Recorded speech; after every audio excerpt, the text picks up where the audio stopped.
The morning sun over Seattle shimmered against the silver fuselage of Flight 327, waiting at Gate 22 for its passengers to board. It was a crisp spring morning, blue skies, light wind, and the perfect day for flying. Travelers shuffled down the jet bridge with sleepy eyes and steaming coffee cups, unaware that they were stepping into one of the most unforgettable flights in aviation history. At the front of the cabin, Captain Laura Jensen adjusted her uniform cap in the cockpit mirror. Her expression was calm, professional, and precise, exactly what every passenger hoped to see when they glanced into the cockpit before takeoff. No one looking at her would have guessed that this composed airline pilot once wore a flight suit bearing the insignia of the U.S. Navy's elite Top Gun program. For years, Laura had flown FA-18 Super Hornets, mastering dogfights, storm navigation, and high-speed tactical maneuvers. She had been one of the few female instructors in the program, known by her call sign, Hawk, a name earned for her hawk-like focus in the air. But after a tragic training accident claimed her closest wingman, she had quietly resigned. The adrenaline, the speed, the noise, she left it all behind, chasing something quieter. Something peaceful. Commercial aviation became her sanctuary. No more missiles, no more combat, she often told herself. Just passengers, safety, and the open sky. As boarding finished, her co-pilot, First Officer Ethan Cruz, a 27-year-old pilot barely 5 years into his career, slid into the right seat beside her. His enthusiasm was almost contagious. "Morning, Captain Jensen," he said, buckling in. "Clear skies all the way to Denver. Looks like a smooth one." Laura smiled faintly. "Let's not jinx it, Cruz. The sky always has its own plans." He chuckled nervously. "You sound like my flight instructor." "I was one," she replied simply. Flipping a few switches with crisp precision, the engines roared to life, a deep, reassuring hum vibrating through the airframe. To most people, it was just sound. But to Laura, every vibration spoke, a language she'd learned long before she ever flew a passenger jet. She could tell when an engine was slightly off balance, when a gauge was too quiet, when a sound meant danger. Today, though, everything felt perfect. They taxied out toward the runway. The control tower cleared them for departure. "Denver." "Here we come," Ethan said as the thrust levers slid forward. The plane surged down the runway. Passengers pressed into their seats as the aircraft lifted gracefully into the morning light. Seattle shrank below, a patchwork of blue water and green forests, and within minutes, they were piercing through cotton-white clouds into pure sunlight. The seatbelt signs went off, and the flight attendants began their quiet ballet of service, coffee, smiles, soft words. In the cockpit, the autopilot handled most of the workload now, allowing Laura to relax slightly. She looked out over the endless sky, her thoughts drifting toward the life she once had. There had been a time when she'd chased enemy aircraft across oceans, her pulse racing at Mach 2. But those memories, though fierce, no longer hurt. She had found peace in these new skies, where her only mission was to bring people home safely. "Captain," Ethan said, checking his radar screen. "We might hit some mild turbulence over the Rockies, but nothing major." Laura nodded. "We'll adjust altitude if needed. Keep a close eye on that pressure cell near Wyoming. It's small, but looks unstable." Ethan smirked. "You've got a sixth sense for these things, huh?" She didn't answer, only smiled. Years of combat had honed her instincts sharper than instruments. Down the aisle, a little girl waved toward the cockpit. Her mother smiled apologetically, but Laura waved back anyway. She always did. She remembered what it meant to see a pilot, someone who looked calm, capable, and invincible. "Denver in 2 hours," Ethan said. "Winds look steady. Should be easy." "Easy," Laura echoed softly, but in the back of her mind something tugged. A faint, inexplicable feeling she had learned never to ignore. Pilots called it the whisper, a sense that the sky was changing its mood. 30 minutes later, that whisper became louder. The first officer noticed it too. Radar's picking up a front forming faster than forecasted. Could be nothing, but let's watch it." Laura leaned forward, studying the display. A storm system had begun swirling northwest of Denver, a line of red cells forming like angry brushstrokes on the map. Denver Center, this is Flight 327. Requesting updated weather along Route Bravo, she radioed calmly. Copy. The 27. Be advised, convective activity developing west of your descent path. Should dissipate by your arrival window, came the response. Should dissipate. She didn't like that phrase. The weather was unpredictable, especially this time of year. But she trusted her experience more than the forecast. She switched to manual trim control, reducing reliance on autopilot. The change was subtle but deliberate, a pilot's instinct to stay connected to the aircraft. Expect the unexpected, she murmured. Ethan gave her a curious glance. Captain? Nothing, she said with a small smile. Just a habit from my Navy days. For the next hour, the flight remained steady. Passengers dozed off. Flight attendants rolled carts up and down the aisles. To anyone on board, it was the picture of calm. But outside, far beyond their sight, the storm that the weather service predicted would dissipate was rapidly evolving.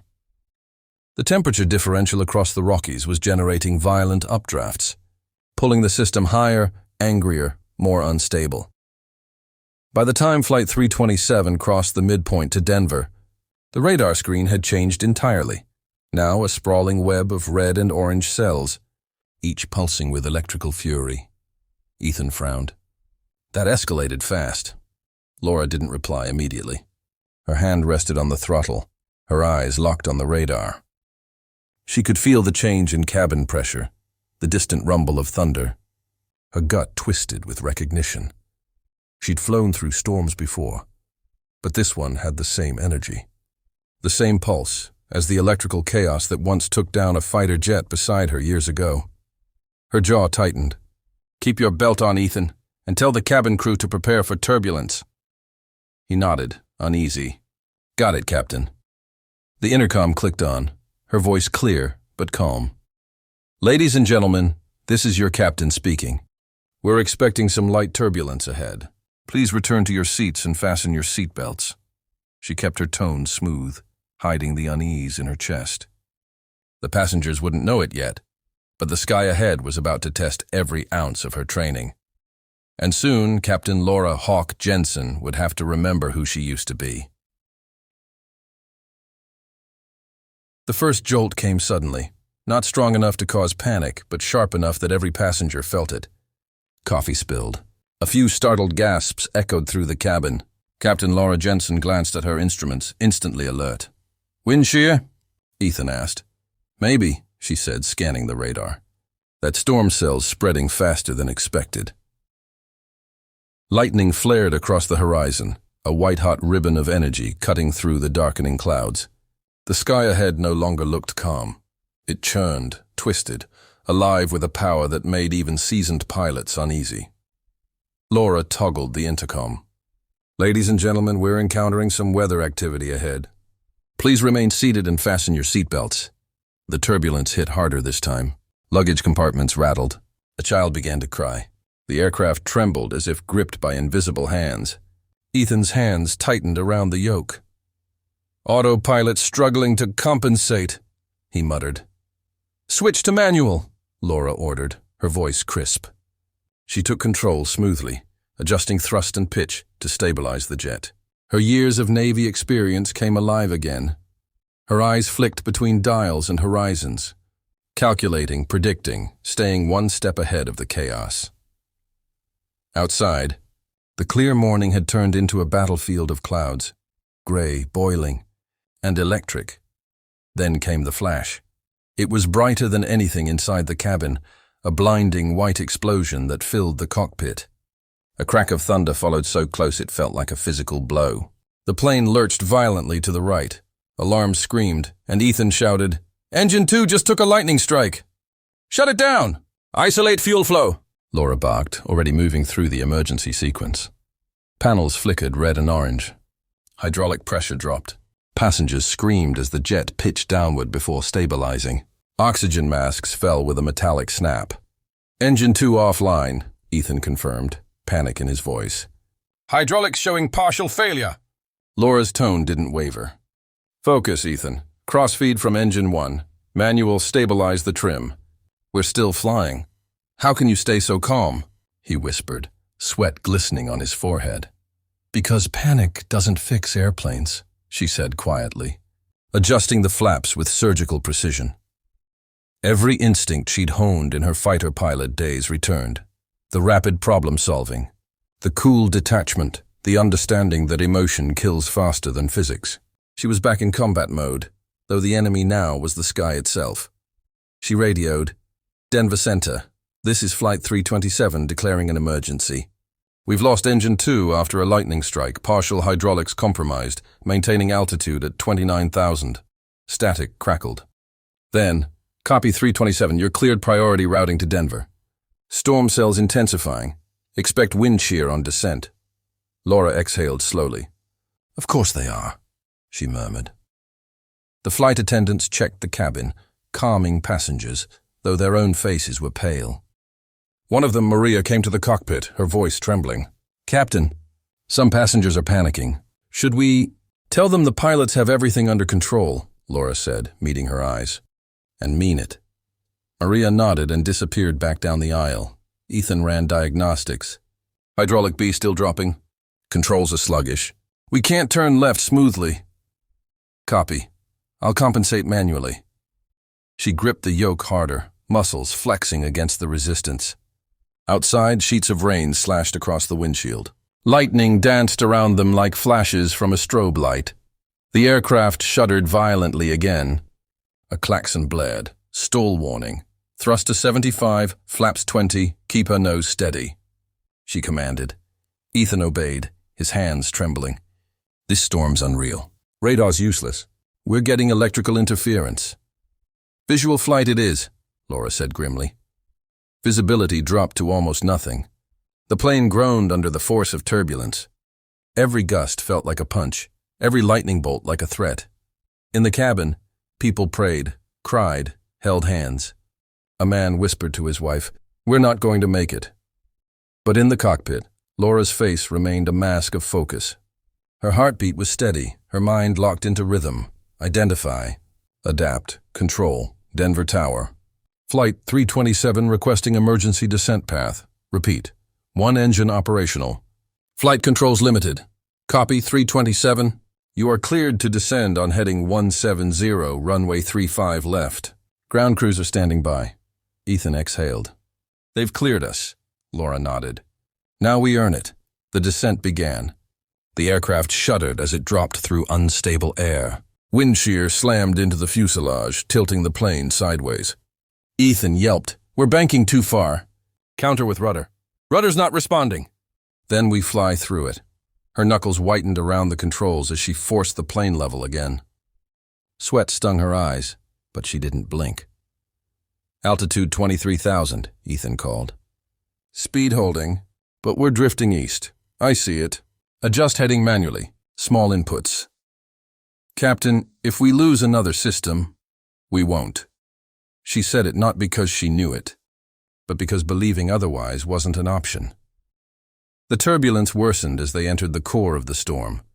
The noise was deafening, the howl of the wind, the thunder's roar, the rattle of every bolt and panel. To the passengers it felt endless, but in Laura's head, time slowed. Every second stretched out like a tactical simulation. Her focus narrowed to a single truth. 185 lives depended on her composure. She remembered her first combat mission, low fuel. A damaged jet, lightning all around. She had survived that by trusting her instincts. Now she had to do it again. "Denver Tower, this is 327, she said through static. "Request vectors for immediate approach. Conditions unstable. Copy that, 327. You're priority 1. Proceed direct.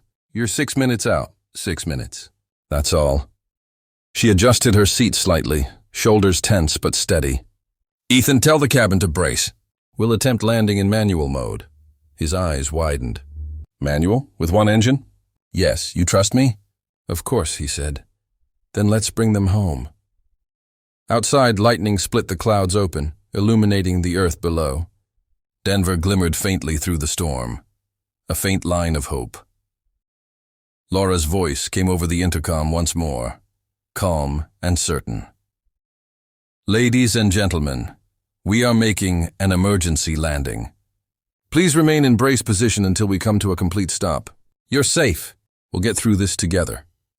In the passenger cabin, fear turned to silence. Every head bowed, every heart prayed. And in the cockpit, Captain Laura "Hawk" Jensen, the once Top Gun fighter pilot, gripped the controls of her wounded aircraft and guided it toward the storm's heart, ready to fight the sky itself. The next 6 minutes would decide everything. Rain slashed across the windshield in furious sheets, turning the world outside into a blur of gray and lightning. Every few seconds, thunder cracked so close it made the cockpit shudder.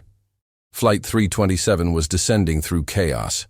One engine, dead, partial hydraulics failing, and 185 terrified passengers holding on to hope that was growing thinner by the minute.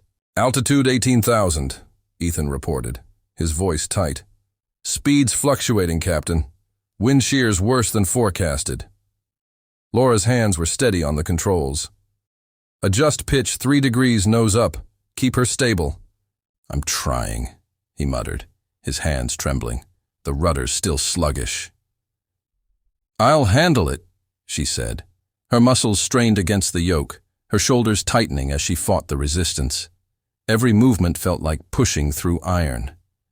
The radar screen flickered, overwhelmed by static. Outside, they were inside the heart of the storm now, an ocean of darkness alive with electric light. The jet rolled slightly left, and alarms began to flash again. "Stall warning!" Ethan shouted. Laura snapped the throttle forward. "Not today." She corrected the angle manually, keeping the airspeed just above stall threshold. The aircraft steadied, though it continued to shake violently. The flight attendants were secured in their jump seats, tears in their eyes. The passengers could hear the engines roaring and the wind howling, but no one dared speak. "Denver Tower, this is Flight 327 on emergency descent. One engine inoperative, partial hydraulic failure. We're coming in heavy," Laura radioed. "Request runway lights full intensity." "Copy that, 327, came the reply, static breaking the words. "Runway 35 left is cleared. Winds 40 knots cross, gusting 55. Ground emergency crews in position." Ethan's eyes widened. 40 knots crosswind? That's insane. Laura's voice was iron. "We've flown through worse." She didn't say "we" from arrogance. She said it from memory. The last time she'd faced winds this strong, she'd been in an FA-18 landing on a carrier deck in the middle of the Pacific with a fuel leak and half her avionics gone. She'd made it then. She would make it now. "Checklist complete," Ethan said shakily. "Flaps 20. Gear down at your command." Laura inhaled deeply. The stick vibrated in her hands like a living thing. "Gear down." The landing. Gear extended with a deep metallic groan, followed by a soft thud. Confirmation lights glowed green. One small relief. She took a quick glance through the cockpit window. Lightning illuminated the earth below for a split second.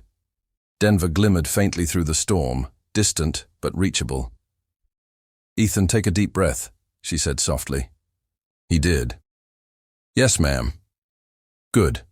Now, no matter what happens, keep your hands where I can see them. I've got the controls." He nodded silently, eyes wide with respect and fear. The descent grew rougher. The storm pounded them with winds so fierce that the entire airframe groaned. Laura could feel every ounce of metal fighting her commands. The plane lurched again, dropping 100 feet in an instant. Passengers screamed. Luggage bins burst open. A baby cried somewhere near row 12. "Stabilize pitch," she ordered. "Trying. It's not responding." Laura slammed the manual override. The yoke stiffened, then eased slightly. Got it. Outside, lightning struck again. This time, close enough that the cockpit glowed white for a heartbeat. The thunder came almost immediately after. Ethan flinched. Laura didn't. "Speed 145 knots. You're clear to final approach," the tower said. "Wind shear alert active. Repeat, severe wind shear." "Copy, tower," Laura said. "Flight 327, continuing approach." Ethan glanced at her. Shouldn't we go around? Try again? We don't have the fuel for a second pass, she replied. We land now, or not at all. The silence that followed was heavy. Laura adjusted the throttle, guiding the crippled jet lower through turbulence that threatened to tear it apart. Below, the runway lights looked like thin, glowing threads through rain. The only path home. Altitude 4,300, Ethan read out. Crosswind still strong. Compensating, Laura said through gritted teeth. The yoke shook violently. Her arms burned as she counted each gust, keeping the nose level. The wind howled like a living beast, slamming against the aircraft from the side. Her jaw clenched tighter with every jolt. Flaps 30, she commanded. Flaps 30 set. Gear down, Green, Ethan said. Runway in sight. Laura exhaled slowly. All right, Hawk. One last mission. It was the first time she'd called herself by that name in years. She eased back slightly, adjusting descent rate. The aircraft lined up with the runway, though the nose was angled into the wind, a controlled crab approach. Ethan stared, amazed at how she held it steady despite the chaos outside. Rain pounded the windshield like bullets. The runway lights flashed through the storm. Her pulse quickened, but her voice was calm. 200 feet, 150. Hold it, she whispered. The landing gear slammed against the wet tarmac. The aircraft bounced once, hard, then again. Sparks flew from the right engine as it scraped the ground, but Laura held firm, correcting the roll. Tires screamed. The passengers shouted as gravity pulled them forward. Reverse thrust! Now! She ordered. Ethan deployed it, and the engines roared in protest. The jet skidded across the slick runway, fishtailing slightly. Laura countered with perfect precision, muscles shaking from the effort. The rain made visibility near zero, but she stayed locked on the center line. Speed, 90 knots, 60, 40, Ethan read out breathlessly. Hold it. The plane slowed, shuddered, and finally came to a grinding stop at the far end of the runway. For a moment, silence. Absolute silence. No alarms, no motion, just rain. Then the cockpit filled with the sound of their own breathing, heavy, shaky, alive. Laura's hands finally released the controls. Her knuckles were white. She leaned back, eyes closing for a brief moment, whispering, "We made it." Ethan stared at her, speechless. "Captain, that was... I don't even have words." She managed a tired smile. "Then don't. Just remember it." Fire trucks raced toward them, lights flashing through the storm. The radio crackled with congratulations from the tower, but she barely heard it. Her focus was already shifting, the passengers. She switched to intercom, her voice warm and calm, despite exhaustion. "Ladies and gentlemen, this is your captain. We have landed safely. Please remain seated while emergency crews approach. Thank you for your courage." In the cabin, people began to cry, not from fear now, but relief. Applause rippled through the aisles, hesitant at first, then thunderous. 185 strangers united by survival, by a miracle born from skill and courage. As the engines powered down, Ethan looked at her again. "Captain, how did you do that?" Laura's eyes were distant, reflective. "You just have to remember who you are," she said softly, "and who you're responsible for." She looked out at the storm easing into calm, the lightning fading beyond the mountains. The danger had passed, but her heart still raced, her hands still trembled. She had flown many missions in her life, but none had ever meant more than this one. The rain had stopped by the time Flight 327 came to rest at Gate 14. Emergency lights reflected off the wet tarmac as rescue crews surrounded the jet, spraying mist into the air. Inside, passengers were still in shock, some crying, some praying, others staring silently out the windows, unable to believe they were still alive. Captain Laura Harris sat motionless in the cockpit, hands resting on her lap. For a long moment she didn't speak. The adrenaline that had carried her through the storm was draining away, leaving behind exhaustion so deep it felt physical. She closed her eyes briefly, listening to the hum of cooling metal and distant sirens. "Captain?" Ethan said softly beside her. His voice trembled with awe. "Ground wants us to disembark. You saved them all." Laura nodded faintly. "Go ahead. Help them out first."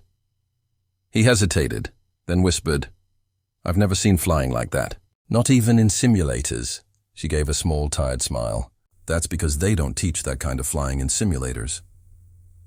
As the co-pilot left, Laura stayed behind, watching the last flicker of lightning fade over the horizon. The clouds were breaking now, letting the faint glow of dawn filter through. She thought of all the faces in the cabin, mothers clutching their children, old couples holding hands, the terrified silence that had filled the plane. And then she thought of her own hands, the same hands that had once flown fighter jets through combat zones, that had once gripped a throttle at Mach 2 speeds. She hadn't worn that call sign in years, Hawk. But tonight, Hawk had returned. The terminal was chaos. News crews had already arrived, alerted by the emergency broadcast from air traffic control. Reporters swarmed around passengers as they disembarked, asking questions, thrusting microphones forward. What was it like in there? Did the pilot really land with one engine? Did you think you were going to crash? Every passenger had the same answer. She saved us. A young mother with a baby in her arms spoke tearfully to a camera. She didn't just land that plane. She gave us our lives back. One older passenger, a retired Air Force engineer, told another reporter, the way she handled that descent. That was military-level precision. Whoever that woman is, she's no ordinary commercial pilot. Behind the glass walls, Laura finally stepped off the jet bridge. Her uniform was soaked, her hair plastered to her forehead, but her eyes were calm. Emergency officials met her with gratitude, shaking her hand, offering her blankets. Cameras turned instantly, flashes lighting up her face. "Captain Harris, over here! How did you manage to land through the storm? Were you scared? Is it true one engine failed?" She didn't answer. She simply gave a nod, guiding her crew toward safety. She wasn't there for headlines or applause. She'd done her job. That was enough. But the questions didn't stop. Ethan, standing nearby, watched her with admiration. Then one of the reporters turned to him. "First officer, what can you tell us about Captain Harris?" "How did she do it?" Ethan hesitated, his eyes flicking to Laura. She gave him a look, calm but warning. "Don't."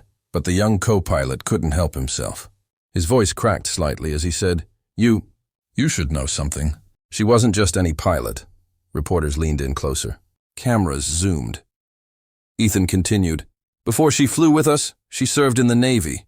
She was a combat aviator, a Top Gun instructor." A collective gasp rippled through the crowd. Someone repeated the words almost reverently. "Top Gun?" Laura froze. For a moment, everything around her seemed to go silent.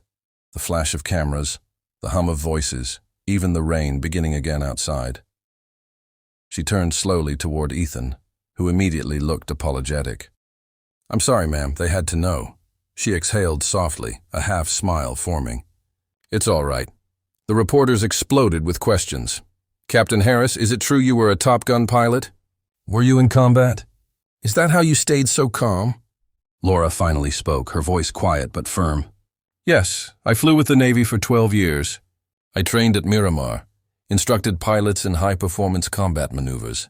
But tonight wasn't about combat. It was about people, about bringing them home." Her tone silenced the room. Even the cameras stopped flashing for a moment. There was something in her eyes, a mixture of strength and weariness that came only from living through storms of every kind. A little girl, maybe 6 years old, stepped forward from the crowd and tugged at her sleeve. She was the same child who had been crying during the flight. "You're the lady who landed the plane, right?" she asked softly. Laura knelt to her level, smiling. "Yes, sweetheart. I'm the lady." The girl hesitated. "Were you scared?" Laura paused, then whispered, "A little. But being brave doesn't mean you're not scared. It means you keep flying anyway." The girl hugged her tightly before her mother gently pulled her away. Cameras caught the moment, the image of a drenched pilot holding a child, both alive because of her. Within hours, that photo would circle the world. Later that night, after the passengers were gone and the terminal had quieted, Laura walked alone down the empty hangar. The damaged aircraft rested silently in the corner, its scorched engine still faintly steaming. She reached out, brushing her fingers along its side. "You did good," she whispered to the machine. "We both did." Footsteps echoed behind her. Ethan again. "Captain, media wants a final statement. They're calling you the angel of Flight 327. Laura chuckled softly. "I'm no angel, Ethan. Just a pilot who remembered what she was trained to do." He looked at her curiously. "Why'd you leave the Navy?" Her eyes went distant again. "Because I thought I'd already faced enough storms. Guess life had other plans." For a moment, neither spoke. The hangar lights reflected off the puddles, golden and still. Then Ethan said quietly, "If I ever get half as good as you, Captain, I'll consider it an honor." Laura smiled faintly. "You'll get there. Just remember, planes don't fly on skill alone. They fly on heart." She turned toward the massive hangar doors. Beyond them, dawn was breaking, streaks of orange and silver spreading over the wet tarmac. The storm was gone now, leaving behind only light and silence. As she walked away, a gentle wind passed through, catching the patch still stitched under her flight jacket. It read, "Top Gun, call sign, Hawk." For the world, she was a hero. For herself, she was simply a pilot who did what she was born to do, fly through the storm and bring people home.